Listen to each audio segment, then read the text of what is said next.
మానవుణ్ణి దేవుడు అమాయకుణ్ణిగా చేశాడు గాని మనిషి నీతిమంతుడు కాడు. మనిషిని దేవుడు అలా చేయలేదు. నీతి అంటే ఏమిటి? నీతి అనే దానికి అసలైన అర్థం ఏమిటంటే, శోధన వచ్చినప్పుడు లొంగకుండా నీ అమాయకత్వాన్ని రుజువు చేసుకోవడం. అది నీతి.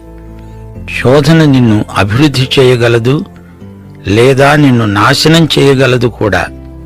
శోధన వచ్చింది అంటే ఈ రెండిటిలో ఏదో జరిగి తీరుతుంది.